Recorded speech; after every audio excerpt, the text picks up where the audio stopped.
so many pieces all back together now. What's your vision?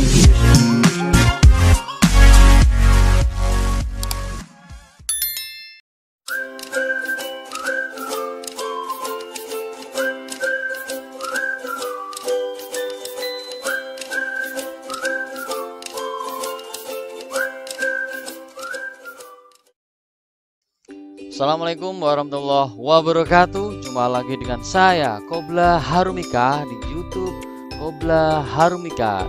Baik, pada kesempatan kali ini kita akan membahas soal ujian sekolah ya, soal ujian sekolah SMP MTS ya, tentunya di tahun 2023 di bagian 1 ya. Bagaimana bentuk soal ujian sekolah SMP atau MTS dan pembahasannya?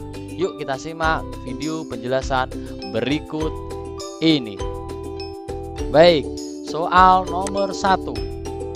Nah, di sini ada soal ya. Langsung kalian itu menyimak pertanyaannya terlebih dahulu ya. Jangan ke bacaannya ya, karena nanti dikhawatirkan akan berbeda yang ditanya. Ide pokok pada penggalan teks di atas adalah, ingat ya, jadi kalau ada pertanyaan ide pokok, kita lihat A, B, C, dan D. Jika A, B, C, dan D itu ada semuanya ya, ada semuanya di sini, itu dapat dipastikan makna tersirat. Makna tersurat ya. Saya ulang lagi, jika A, B, C, dan D itu ada di bacaan, dapat dipastikan makna tersurat. Artinya apa? Kalian tinggal milih. Kalau tinggal milih itu 99% itu terletak di kalimat pertama, yaitu apa namanya? Deduktif. Nah, kita cek saja ya. Penampilannya sungguh mempesona. Nah, ini yang kalimat pertama ya. Postur tubuh ideal, langsing, tinggi, bak model. Nah, kalimat kedua ini jelas. Ini kan menjelaskan ke kalimat pertama ya, mempesona itu ya. Kemudian rambutnya ikal selembut sutra hitam, mengilat saat diterpa terik matahari. Kalimat ketiga ini itu juga menjelaskan ke kalimat pertama. Demikian juga kalimat keempat, 5, dan seterusnya. Jadi gagasan atau ide pokoknya ini jelas terletak di kalimat pertama. Apa itu? Penampilannya sungguh mempesona. Kita cek yang ada kata-kata atau kalimat penampilannya mempesona ada di A, postur tubuh ideal. Ini salah, ini di penjelas di kalimat kedua. Rambut ikal selembut sutra, ini adalah penjelas, ini di kalimat ketiga. Penampilan yang mempesona ini korek, ini betul ya di kalimat pertama. Jari-jarinya lentik, ini di kalimat terakhir salah. Jadi yang menjadikan gagasan utama atau ide pokok adalah di pilihan C. Betul ya, korek. Jadi jawabannya apa? C. Betul ya. Kita lanjut soal berikutnya, soal nomor 2. Nah, ini soal nomor 2 ya. Kita cek lagi di soalnya. Ya. Arti kata purba pada teks di atas adalah, ingat sebetulnya ini ya yang ditanya ya. Purba itu maknanya ada 2. Yang pertama adalah kuno, berhubungan dengan benda ya. Atau yang kedua adalah zaman ribuan jutaan tahun yang lalu, ini purba. Ya, kalau kalian cek di KBBI ya, jadi purba itu kita cek di sini ya. Ada A, peninggalan organisme yang terpendam di bumi atau batu-batuan, salah. B, zaman yang ribuan atau jutaan tahun yang lalu, bisa ya. Atau C, barang kuno, bisa ya. Atau D, barang peninggalan prasejarah, salah. Itu di KBBI ada 2, zaman dan barang kuno. Kita cek ya. Selain pohon kelapa yang memberi kesan lembut, batang sengon yang kurus dan langsing menjadi garis-garis tegak berwarna putih dan kuat. Ada beberapa pohon aren dengan daun mudanya mulai mekar, kuning dan segar. Ada pucuk pohon jengkol yang berwarna coklat kemerahan. Ada bunga bungur yang ungu berdekatan dengan pohon dadap dengan kembangnya yang berwarna merah. Dan ada batang jambe rowe sejenis pinang dengan buahnya yang bulat dan lebih besar. Memberi kesan purba pada lukisan. Apa? Memberi kesan barang kuno ya, karena purba di sini adalah benda, lukisan, bukan zaman ya. Kalau hubungannya dengan zaman maka jawabannya B, zaman yang ribuan atau jutaan. Tetapi ini hubungannya dengan benda yang ada pada lukisan, maka jawabannya adalah barang kuno. Korek. Jadi jawabannya apa? C ya. Jadi soal semacam ini akan muncul ya. Artinya apa? Nanti ada makna kata lain selain kata purba. Maka kalian harus sering-sering membaca buku atau informasi atau kamus gitu ya. Korek. Kita lanjutkan soal berikutnya, soal nomor 3. Nah, kita cek lagi penggunaan kata berimbungan yang tidak tepat ya, yang tidak tepat. Jadi kata bentukannya tidak pas ya. Kita cek. Mempesona, harusnya ini salah ya. Mempesona harusnya apa? Memesona ya. Memesona. Jadi apa? Jadi P-nya luluh ya. Hilang. Ini sama dengan pacul, memacul ya. Sama dengan apa? Pesan, memesan. Nah, jadi ada pacul, mesan, memesan ya. Pesona, memesona ya. Pegang, memegang. Petik, memetik ya. Petik, memetik. Sama kan? Kok janggal ya? Iya, karena kita nggak terbiasa. Jadi mempesona sama dengan memacul, memesan ya. Memesona, memegang, memetik. Beda kalau memper, ya itu tidak luluh ya. Jadi ini yang betul adalah memesona, ini salah ya. Paham ya? Menghimbau, mengimbau, imbau. Ya, ini salah. Mengunjungi, kata dasarnya kunjung, makanya luluh menjadi mengunjungi. Jadi korek jawabannya adalah A, gitu ya. Merupakan, mempesona salah, merupakan ini betul, ini salah ya. Jadi ada salah satu yang salah. Mempunyai, mengagumkan, mengunjung ini salah ya kan. Mengimbau ini salah, menikmati ini benar. Maka yang ada salahnya dan salah semua itu di A. Gitu ya. Jadi mempesona itu salah. Yang betul memesona sama dengan memetik, memacul, memasang ya kan, memegang. Nah, jadi P-nya lulu. Beda dengan kalau ada per dan atau PR ya. Mempertaruhkan dan sebagainya, jadi nggak lulu.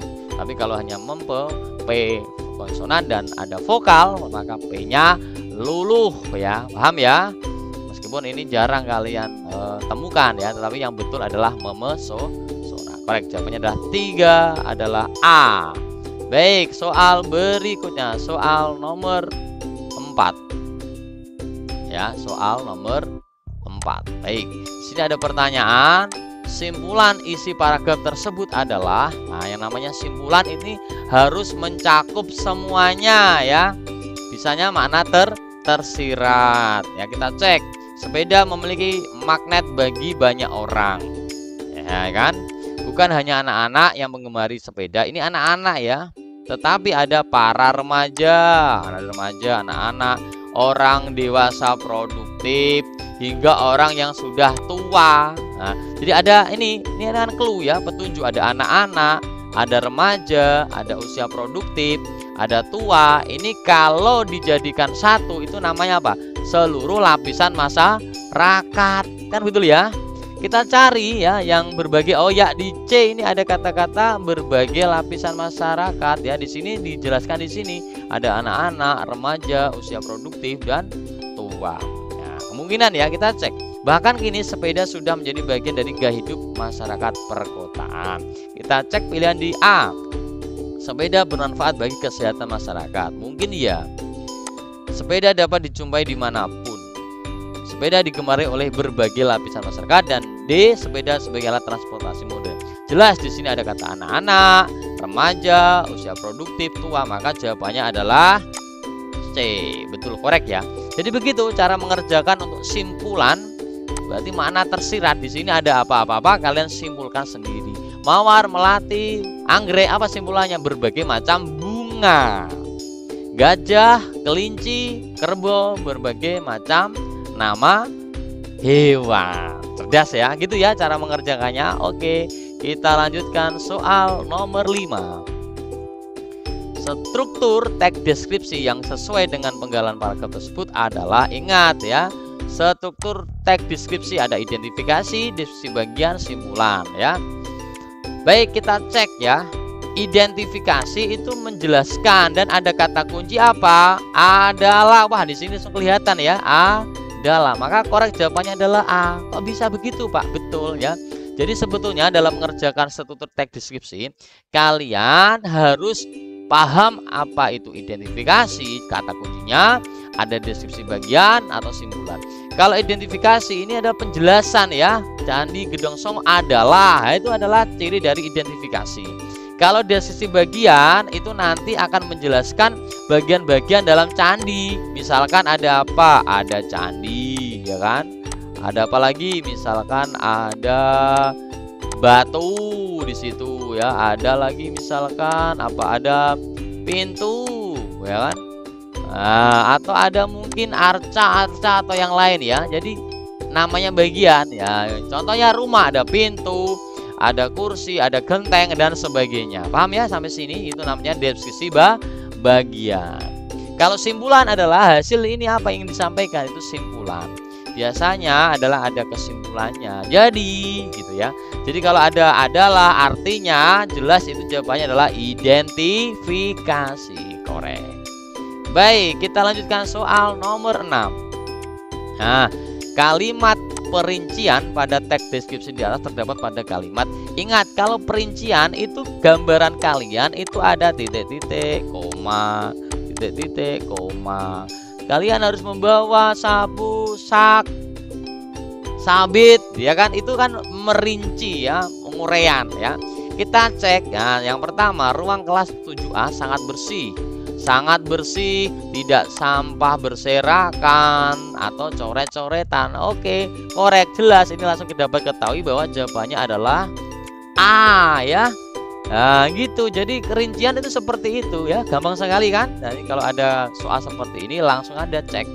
Di situ ada yang koma-koma atau enggak. Nah itu langsung, jadi jawabannya adalah A. Baik, kita lanjutkan soal berikutnya, soal nomor 7. Nah, penggunaan ya kata khusus ya pada teks di atas adalah, ini kata saya garis bawah ya, kata khusus, kata yang bisa diturunkan ya. Contohnya kalau ada kata mati ya, ini contoh sederhana ya, mati. Ini namanya hipernim ya, kata umum ya. Hiponimnya khususnya adalah apa? Tewas, apalagi apalagi mangkat untuk raja, apalagi kemudian wafat ya untuk orang yang dihormati, meninggal dan sebagainya. Nah, mati ini adalah kata umum hipernim. Nah, ini adalah kata khusus ya. Kita cari.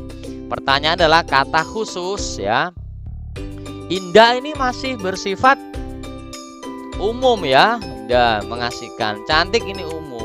Cantik umum, menakjubkan, menawarkan. Nah, menakjubkan. Nah, ini menakjubkan ini adalah khusus. Mengasihkan khusus. Elok, elok ini kan indah ya. Umumnya kan indah. Maka jelas jawabannya adalah C ya. Kalau indah ini hipernim, kata umum. Cantik kata umum kan enggak, ya kan? Cantik kata umum kan tidak. Menawarkan kata umum. Cantik kata umum, indah kata umum. Mungkin yang eloknya ini adalah kata khusus, tetapi cantik dan indah kata umum, maka bukan D. Yang merupakan kata khusus semua adalah C. Betul ya, menakjubkan, mengasihkan, elok. Seperti contoh ini saya ya. Nah gitu ya, bisa dipahami ya antara kata umum dan kata khusus. Kita lanjut soal berikutnya, soal nomor 8. Nah ini dilihat dari tujuannya. Tujuan teks prosedur di atas adalah, nah ini langkah-langkah kerja ya. Nah 1 ya, panaskan minyak terlebih dahulu, lalu tumis bumbu halus, serai dan lengkuas hingga harum. Masukkan daging sapi. Nah ini ada daging sapi, ini masak apa ya? Aduk hingga warnanya berubah. Masukkan santan, kecap manis, garam dan juga gula merah, lalu masak hingga matang. Sajikan kuah nasi gandul. Nah di sini ada kata-kata nasi gandul dengan nasi putih yang masih hangat. Berarti ini membuatan nasi gandul. Nah, yang ada nasi gandul cek. Nah, ternyata A, B, C, D ada nasi gandul. Berarti apa? Langkah-langkah atau prosedur adalah memandu memasak nasi gandul dengan tepat. Nah, namanya teks prosedur itu memandu ya, membuat apa gitu loh ya, bukan menyajikan, bukan menyiapkan. Kalau menyiapkan, menyajikan itu sudah melalui proses memasak, baru menyiapkan, baru menyajikan. Jadi korek jawabannya adalah C, gitu ya. Baik, kita lanjutkan soal nomor 9. Baik ya. Kutipan tersebut adalah bagian isi yang menjelaskan tentang. Nah, ini kita cek ya. Ini tentang apa? Ini seperti tadi kan pembuatan memasak gandul. Dan sekarang kita cek. Ini prosedur ya. Daun cincau disiapkan di ember, lalu siram dengan air mendidih. Nah, selama penyiraman dengan air mendidih, daun diaduk-aduk dengan alat agar terjadi proses pelayuan yang merata. Nah ya, di sini.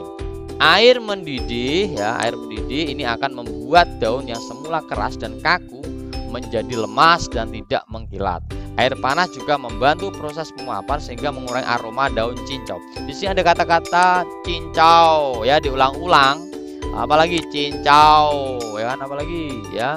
Cincau berarti kemungkinan besar ada pembuatan cincau ya, atau apa ya. Kita cek pemilihan bahan pembuatan cincau. Ini kan nggak dipilih. Karena di situ ada kata lalu, ini kan prosedur, ini kata kunci ya, prosedur ya. Nah, kan tidak memilih bahan-bahan pembuatan cincau, tidak bahan saja, salah satu langkah, betul, langkah pembuatan cincau. Maka korek jawabannya adalah C ya. Perlengkapan untuk pembuatan cincau tidak. Kalau ada lalu kemudian itu adalah pembuatan, prosedur pembuatan cincau atau salah satu langkah pembuatan cincau ya, itu kata kuncinya. Korek. Kita lanjutkan soal berikutnya, soal nomor 10. Ya, di sini ada pertanyaan ya. Langkah yang tepat untuk melengkapi teks prosedur di atas adalah, ingat di sini kan ada tanda titik atau hal yang harus dilengkapi. Caranya adalah lihat kalimat sebelumnya, karena dalam titik-titik ini itu ada kata yang sama dari kalimat sebelumnya. Kita cek dari awal ya. Daun pohon anggur pun, nah di sini apa? Nah, dapat digunakan untuk pembersih wajah ya. Caranya, ambillah daun anggur secukupnya dan tumbuk sampai halus. Nah, di sini kan langkah kerjanya kan ambil, kemudian tumbuk sampai halus. Titik-titik, setelah mendidih, ramuan tersebut kita dinginkan, dan setelah dingin baru kita gunakan untuk membersihkan wajah. Kita cek ya. Ada clue setelah mendidih dan sebelumnya ada tumbuk sampai halus. Kita cek ya. Saring hasil tumbukan dengan menambahkan sedikit air. Nah, mungkin ya ada kata kunci hasil tumbukan. Yang ke B, remas-remas daun anggur sampai keluar sarinya. Tidak, ini ya. Yang C, blender daun anggur untuk hasil yang maksimal. Kok di blender kok setelah mendidih kan? Tidak. Yang D, masaklah hasil tumbukan itu. Nah, setelah ditumbuk halus, kemudian masaklah hasil tumbukan itu dengan air supnya dan tunggu sampai mendidih. Ya, di sini ada kata kunci setelah mendidih. Ya, paham ya?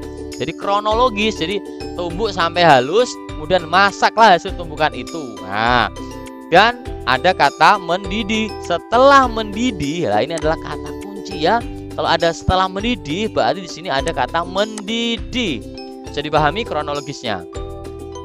Makanlah setelah makan. Nah gitu ya, berarti ada kata makan.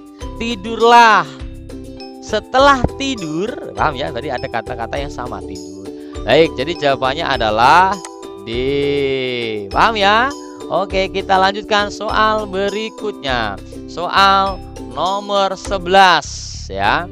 Baik, agar menjadi teks prosedur pembuatan nata de coco yang tepat, urutan langkahnya adalah, nah, sebetulnya ini ada trik ya.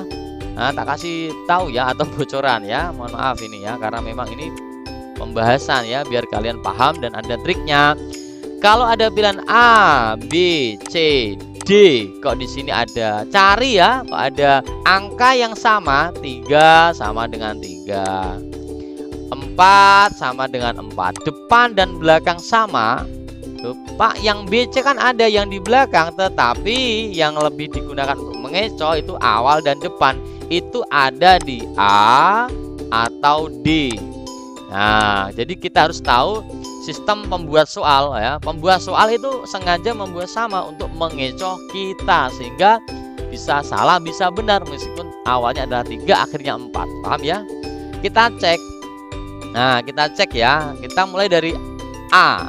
Jadi yang kedua sebetulnya cari angka yang tidak dapat dipisahkan. Misalkan 2 dengan 5. Oh, ini tidak dapat dipisahkan, sama dong ya. Atau 3 dengan 1 ya. Kita cek 3 dengan 1. Nah, di sini ada kesalahan ya, tidak ada angka 1 ternyata. Oke, jelas malah langsung kelihatan ini adalah A ya. Di sini angkanya kan sama 4 dengan 4. Jadi nggak mungkin di D ya. Kita cek ya. Saringlah air kelapa menggunakan saringan halus. Ini untuk menghilangkan pecahan tempurung, serat sabut atau kotoran lainnya. Setelah disaring ngapain? Panaskan air kelapa tadi ya. Oke ya, itu betul, selama 30 menit. Kemudian selama pemanasan berlangsung. Nah, ini kan ada kata-kata selama pemanasan, berarti saat durunge ono kon manasno atau disuruh manaskan. Nah, itu. Jadi jawabannya korek adalah A. Setelah itu 5, sebelum pemanasan selesai ya kan, tambahkan asam cuka hingga mencapai pH tertentu. Kemudian yang terakhir, pemanasan harus berhenti ya. Jika sudah mencapai ini kan henti. Kata berhenti ini kan hampir sama dengan selesai ya, mendekati selesai atau selesai. Jadi 1, cari kata-kata yang tidak bisa dipisahkan. Lalu panaskan. Selama pemanasan ini sama dengan tadi. Tidur, setelah tidur ya. Setelah panas, setelah panas, maka di sini 1 dan 2 tidak dipisahkan, tidak mungkin bisa dipisahkan. Oh gitu. 1 dan 2 harus sama, yang sama adalah A. Gitu ya, paham ya? Korek. Baik, kita lanjutkan soal nomor 12. Nah, ini hubungannya dengan surat. Isi surat pribadi yang sesuai dengan ilustrasi tersebut adalah, kita cek ya. Arman akan mengunjungi panti asuhan Cinta Kasih di Semarang. Jadi Arman ini akan pergi ke panti asuhan Semarang kan gitu intinya. Dia siapa? Arman akan menyumbangkan buku-buku bacaannya. Arman bermaksud mengajak Adi. Arman bermaksud mengajak Adi, sahabatnya yang kini tinggal di kota. Mengajak apa? Mungkin mengajak untuk mengunjungi panti asuhan atau mengajak menyumbangkan buku-buku kan gitu tafsirannya ya. Kita cek. Nah, siapa bilang Arman, saya akan berkunjung ke panti asuhan Cinta Kasih. Kamu mau ikut tidak? Kalau mau ikut beli bukunya ya. Tidak ikut beli ini sini ya. Karena dia mengajak, bukan ikut beli kan salah. Kemudian B ya, Adi ada panti asuhan yang kurang buku. Tidak ada ini ya. Salah.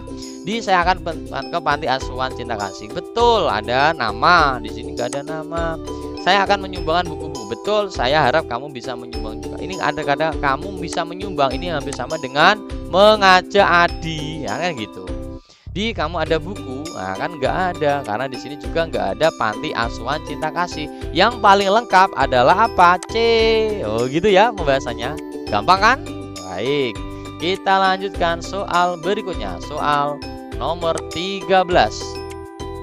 Berdasarkan kalimat yang digunakan, penutup surat di atas termasuk jenis surat apa ya? Kita cek dari bahasanya lo ya. Sekian dulu, pikirkan buat. Nah, ada kata buat. Ini tidak mungkin bahasa tertulis. Ini adalah bahasa lisan. Nah, sehingga tidak baku. Kalau bahasa lisan itu jenisnya adalah pribadi ya. Jadi jawabannya adalah C. Resmi, dinas itu menggunakan bahasa tertulis, tidak kata buat. Menggunakan kata membuat ya. Buat itu bahasa lisan ya. Dikorek, jawabannya adalah pribadi ya. Berikutnya soal nomor 14. Nah, isi surat di atas adalah, nah isinya ini tentang apa ya? Nah, kita cek. Dengan hormat, sehubungan dengan berakhirnya masa bakti pengurus komite sekolah, kami mengundang. Nah, ini kan jelas. Mengundang Bapak Ibu untuk menghadiri rapat pemilihan pengurus komite yang baru. Jadi ada rapat pengurus komite ya untuk pemilihan ya, pemilihan rapat pengurus. Adapun rapat tersebut akan dilaksanakan. Jelas ini ya, isi suratnya apa? Pembubaran salah, tidak ada di sini. Undangan rapat pemilihan ketua pengurus pemilihan komite, betul ya. Pemilihan pengurus komite tidak, undangan pelantikan tidak. Di situ bukan pelantikan, tetapi pemilihan terlebih dahulu. Di sini ada kata-kata menghadiri rapat pemilihan pengurus komite yang baru. Maka korek jawabannya adalah apa? B. Baik, soal berikutnya, soal yang terakhir ya, soal nomor 15. Nah, di sini ya, kesalahan dan pembentukan tanda baca pada surat dia adalah ini kesalahan ya. Fokus kamu adalah kesalahan. Ya, kita cek. Titik 2 setelah tempat kota surat harusnya tanda koma. Nah, ini ya, gembong. Ini harusnya koma ya, bukan titik 2. Titik 2 itu untuk perincian ya. Jadi langsung kelihatan jawabannya adalah A. Harusnya ini diganti koma untuk yang ini ya. Nah, kita cek yang B. Tanda koma setelah salam pembuka, salam sayang itu harusnya ada titik salah. Karena ini bukan akhir dari suatu kalimat, maka betul ini menggunakan koma, maka tidak perlu disalahkan, kan gitu. Yang C, tanda koma setelah kata adikmu harusnya tanda titik 2 salah. Ini betul ya, sebelum akhir adalah koma. Tanda baca koma di belakang kata kesejahteraan harusnya tidak usah pakai koma. Salah. Nah, ini tetap betul koma, ini betul koma. Tidak ada koma, itu hanya 2 rincian, dan ya, saya dan kamu. Nah, misalkan saya dan kamu. Nah, ini kalau rinciannya cuma 2 langsung ada dan, ini nggak usah koma. Tetapi rinciannya kan ada 3, kabar baik, koma, kesejahteraan, koma, maka ada dan ini tetap koma ya. Tetapi kalau kabar baik dan kebahagiaan itu tidak ada koma semuanya. Bisa dipahami ya, kalau ada perinciannya 2 langsung dan itu tidak ada koma. Tapi kalau sebelum dan ada koma, perinciannya lebih dari 2, kabar baik koma, kesejahteraan koma, maka meskipun dan itu tetap dikasih tanda koma. Bisa dipahami? Oke. Korek, semoga penjelasan dari Pak Qobla ya di YouTube channel Qobla Harumika pada kesempatan ini dapat membantu adik-adik atau kalian dalam mengerjakan soal ujian sekolah. Ingat, yang dipelajari adalah proses atau cara pengerjaannya. Mudah-mudahan dapat membantu ya. Kita ketemu di bagian kedua pembahasan soal ujian sekolah. Terima kasih dan assalamualaikum warahmatullahi wabarakatuh.